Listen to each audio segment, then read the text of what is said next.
Well, good morning, and it is great to be out here. Great to have so many members of our community to join us and my colleagues on the City Council. Today we are very proud to introduce the fifth One San Diego budget. And this is an efficient, streamlined, and balanced budget that keeps the focus on our neighborhoods, maintaining the core services that we've restored in recent years, and making the largest infrastructure investment that our city has ever seen. This fiscally responsible budget will keep our foot on the pedal when it comes to fixing our roads, reducing homelessness, and helping people into stable housing, keeping libraries and rec centers open for our families and children, and creating more housing affordability for working families. And of course, maintaining public safety with a big emphasis on hiring more police officers to overcome SDPD's recruitment and retention challenges. As many of you know, we have been projecting several lean budgets in the years ahead. And thankfully, the City Council joined me last year in making some tough decisions, like cutting $18 million in ongoing expenses and agreeing with a plan to pre-fund our reserves.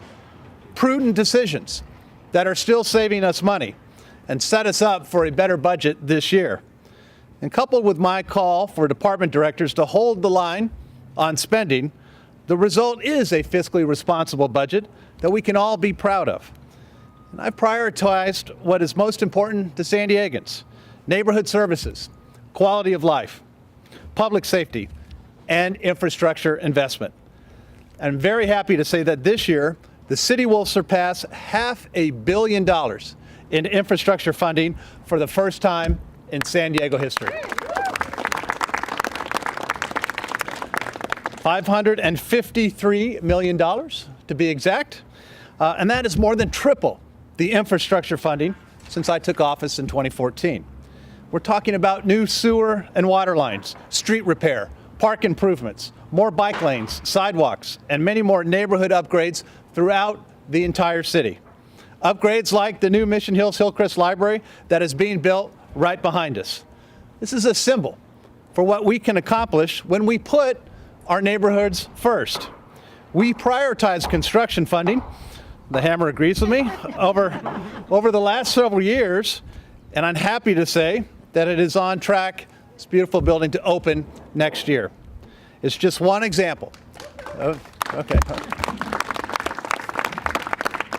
It's just one example of the projects and the programs that the City Council and I have worked hard to restore and expand. Here's a couple more. This budget keeps us on pace to fix 1,000 miles of roads over 5 years, with funding for the equivalent of 390 miles of street repair. And as I said, it boosts infrastructure to a record level, supports the reforms to tackle San Diego's housing crisis and make housing more affordable. And it continues funding for programs to reduce homelessness, including 3 bridge shelters, a safe parking program, a new storage center, and the new Housing Navigation Center. And it directs millions to help us increase our local water supply through the Pure Water Recycling Project. It funds the largest recruitment and retention package in San Diego police history. And it invests in our police and our fire rescue academies. It creates a new neighborhood policing division to focus on quality of life issues. And it expands our Clean SD initiative with more cleanup crews. And it funds projects that support our climate action plan. It staffs 2 new libraries, including this one, and 10 new facilities and open spaces in our parks systems. And of course, it contributes to our celebrated arts and cultural institutions.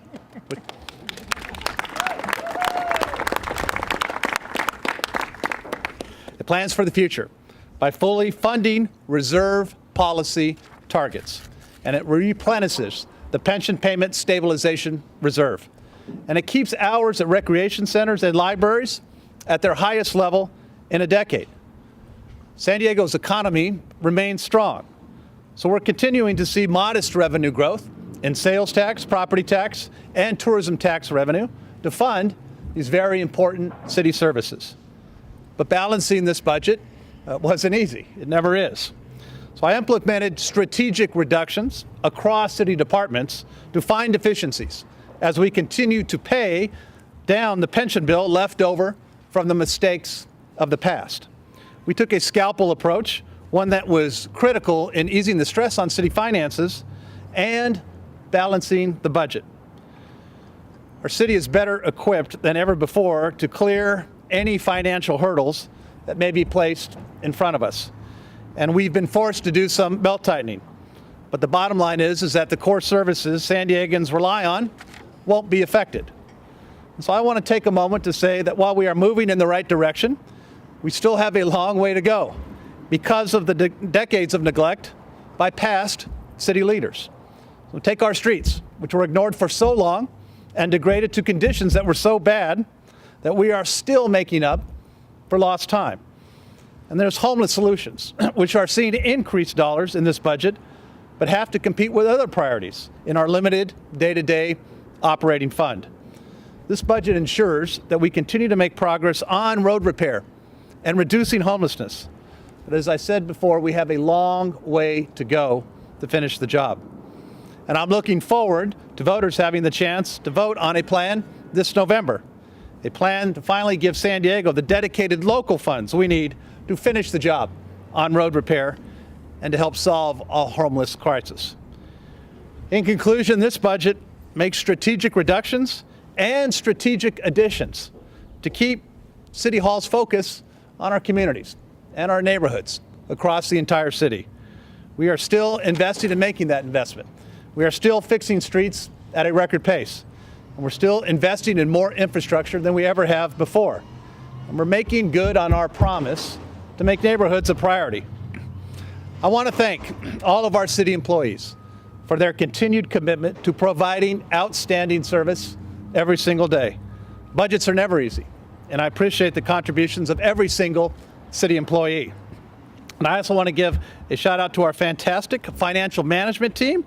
They're the ones with the bloodshot eyes right now that you can see, for their work over the past few months developing this budget. And in particular, I want to thank our Chief Financial Officer, Rolando Charvel. I want to thank our Financial Management Director, Tracy McCraner. I want to thank our Financial Management Deputy Director, Matt Vespi, our Budget Coordinator, Adrian Del Rio, and all of their dedicated team and dedicated staff. They spend hundreds and hundreds of hours to get us to this point this morning. I also want to thank our Chief Operating Officer, Chris Michelle, our Assistant Chief Operating Officer, Stacy Lemetico, my Director of Budget and Finance Policy, Jessica Lawrence, my Deputy Chief of Staff and Chief of Policy and Innovation, Almis Udris, and our department directors and an entire city management team. Everybody contributes to this budget. It is absolutely a team effort. And again, I want to thank the members of the San Diego City Council who've been involved in making neighborhoods a priority, a strong priority. And as I said, the tough decisions that we made not only last year, but the decisions that we're going to make this year. They're going to keep our city on the right course. Could not do it without this being a team effort. And so now I'd like to introduce our City Council President, Myrtle Cole, to say a few words. Council President Cole. Thank you, Mayor. Thank you, Mayor Faulconer. And good afternoon, everyone. I am thrilled that the mayor's budget proposal continues to advocate for public safety, neighborhood services, infrastructure, job creation, economic development, and homelessness. In the budget memo I released, I call for continued investment into our historically underserved communities. As a council member for District 4, I want to highlight a few things in this budget proposal that shows this commitment to investing in our communities. A $553 million investment in capital improvements, a program the largest dollar amount in City of San Diego history, as the mayor stated, $76 million to fix miles of streets and construct new sidewalks. New sidewalks, I'm excited about that. And $11.8 million toward projects in the Parks and Recreation Department for the families and children who continue to use our parks each and every day. Every community deserves to have the basic necessities to help the residents not just merely survive, but to thrive. I look forward to working together to approve a city budget that responds to the needs of all our communities. Thank you, and thank you, Mayor Faulconer. Council President Cole. Thank you, Council President Cole. And now I'd like to introduce our City Council's Budget Chair, Councilmember Barbara Bree. Councilmember? Good afternoon. Thank you, Mayor Faulconer. As Budget Committee Chair, I'm excited to discuss the budget process and encourage all of you to actively participate. Fiscal year 19 looks strong. The Mayor is proposing zero impacts to core services. This means protecting public health and safety, parks, libraries, rec centers, and the arts program. My council colleagues and I are eager to review this budget with a fine-tooth comb. I'm confident that we will finalize a responsible and strong fiscal year 2019 budget that prioritizes our communities. And it's critical to have your voice heard in this process. Now that the Mayor has presented his budget, the next step is for the city's independent budget analyst to conduct an in-depth analysis that is scheduled to be released on April 27th. Then on May 2nd, the Budget Review Committee begins hearings at which each city department will present. Public testimony is welcome and encouraged, and we will also have an evening meeting of the full City Council on May 14th. Since it might be difficult for some residents to come downtown to City Hall, many council members are holding budget town hall meetings in their district. The District 1 meeting will be on Saturday, May 5th. These meetings provide an opportunity for you to communicate your concerns and have your voice heard. After the hearings, the council will recommend revisions to the mayor, and the final budget is presented for adoption on June 11th. We are all committed to a responsible and balanced budget that invests in services that both maintain and enhance our communities. Thank you, Mr. Mayor, Council President Cole, city staff, and the community. I look forward to working and collaborating with all of you as we embark on this year's budget process. Thank you, Councilmember. And of course, next up, the representative of this great district, Councilmember Chris Ward. Chris. Thank you, Mayor. I am really pleased to be here with our mayor and my council colleagues to announce a budget that protects neighborhood services and expands our commitment to public safety and addressing homelessness. Especially as we stand here in front of a long-awaited Mission Hills Hillcrest Library, it's crucial that we keep our commitments to our constituents.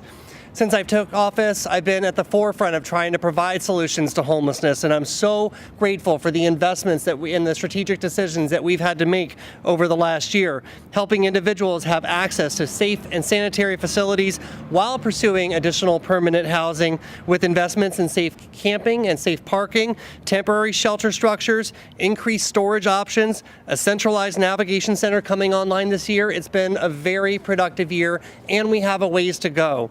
This budget proposal includes millions in new resources for homeless services and keeps our commitment to permanent housing solutions for homeless San Diegans. Additionally, this budget proposal invests in improvements to make our neighborhoods safer by not only addressing officer compensation, but committing to infrastructure that keeps our residents safe. I was fortunate to be there yesterday when the city committed to improve the city's fatal 15 intersections, 12 of which are in my council district. And we still have a long ways to go, but this is a critical step to save lives and continue our commitment to make sure that neighborhoods are safe for everyone.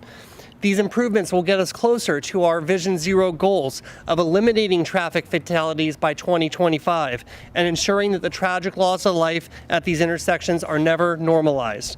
So I look forward to work closely with all of my colleagues to thoroughly review the proposed budget and ensure the final product meets the immediate needs of our neighborhoods and puts our city on strong fiscal footing in the years to come. Thank you.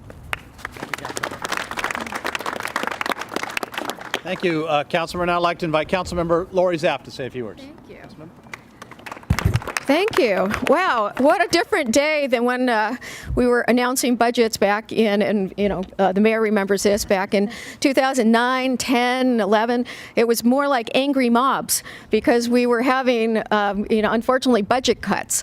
And we've come a long way from 2009 when I first decided to run for office because of the cuts in our neighborhood services. I had two little kids in elementary school. We were going to the library and there's a note, oh, the hours have been changed, so we're waiting there. Go on Sunday to do a project. Can't find a library open. Taking a minivan full of kids to the pool, and they're getting kicked out at 3:30, and I thought it was pool cleaning day or something. No, I was told it was because of budget cuts. So I just said, you know what? I need to run for office and do something about this and try and make a difference. So I am so pleased and want to commend our mayor and city council members for prioritizing our neighborhood services, like our libraries, like the one being built here, like our rec centers, and for programs that help our youth, places to be safe and places to learn and to grow. The vast majority of our rec centers are now open 60 hours a week compared to only 40 when I first started. And we have added library hours. We've added a lot of programming to our libraries, particularly for programs like literacy. Early childhood literacy is a key for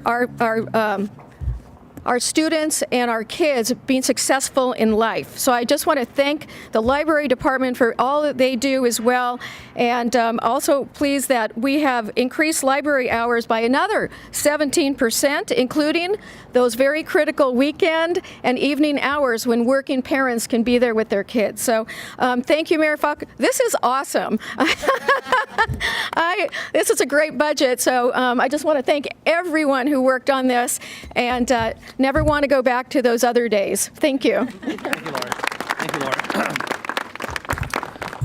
As I mentioned earlier in my remarks, one of our largest investments is in our police department for our recruitment and retention issues. I can't say again how appreciative I am for the council for working together a couple of months ago to make that strong statement and this huge difference. And I'd like to invite up Chief David Nisleit to say a few words. Chief. Good afternoon. Yeah, I'd like to thank Mayor Faulconer for this budget really addresses the critical needs of the San Diego Police Department. First, I want to talk about what the mayor was just talking about is the competitive pay package. That was a real game changer. That will be a real game changer as we're allowed to really fully restaff the San Diego Police Department. I want to talk about this budget does fully fund that competitive pay package. The other thing that it does is it allows us to fully staff our 4 police academies this year. My goal is to have a minimum of 50 officers per every academy. The recruitment and retention plan, for the first time this department will actually have a marketing plan. We're in the process of bringing that firm on board as we speak. So that will really allow us to reach out and attract the very best and the very brightest San Diegans and bring them to the San Diego Police Department. And then the other key need that this budget addresses, and I'm so thankful for, is it addresses some key positions for the new neighborhood policing division that's going to be really helping us reduce the amount of impact on our communities, the quality of life issues that we see all the communities impacted. So again, I want to thank the mayor for all his work, for the city council for all their work on this competitive pay package. It's really going to address the needs of the San Diego Police Department as we move forward. Thank you.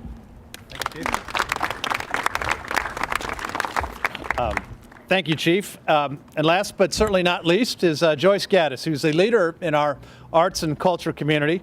Also happens to be Dean of San Diego State's College of Professional Studies and Fine Arts. Joyce, where are you? I saw you earlier. There you are. Come on up. Thank you. Thanks, Mayor Faulconer. And good afternoon, everyone. Yes, my name is Joyce Gaddis, and I am the Dean of the College of Professional Studies and Fine Arts. And in that capacity, I help prepare the future artists, designers, dancers, filmmakers, directors, and musicians. I'm also a past member and chair of the Commission for Arts and Culture, and actually a past trustee of the Public Library Foundation. So thank you, Mayor, for the library. But on behalf of the arts community, given the difficult decisions that Mayor Faulconer had to make, I want to thank him for his support on this year's budget, which includes $14.5 million of invaluable arts and culture funding. That is only 2% less than this current year's budget. And it's definitely in line with the mayor's directive for all departments to tighten their belts. Budget decisions are not easy, and I appreciate the contributions of everyone who recognize that the arts matter even through the most difficult of times. From a wide array of national recognized theaters and museums to our celebrated dance and art centers, organizations that receive this city funding work very hard to educate, entertain, and inspire San Diegans every single day. The arts elevate our daily lives, enrich our experiences, and enhance our neighborhoods. Funding for arts and culture programming is a recognition of its value and importance to our community. The arts fuel our economy and they fuel our humanity. Great cities have vibrant arts programs, and this budget recognizes that we are no exception. It ensures that San Diego will be a premier arts and cultural destination worthy of international acclaim. So many thanks to Mr. Mayor and all the City Council members for what you are doing for the arts. Thank you. Thank you, Joyce. Again, thank you to all the city team and all of our employees, particularly those that helped put this together every year, and my colleagues on the City Council for all of their help, all of their hard work, all of the hard work that's going to occur here in the next several weeks, and of course, members of the community, the opportunity to comment, to input as we work together. So I'm very appreciative of everybody being here today. We will all be available for any questions that you may have one-on-one. Thank you very much.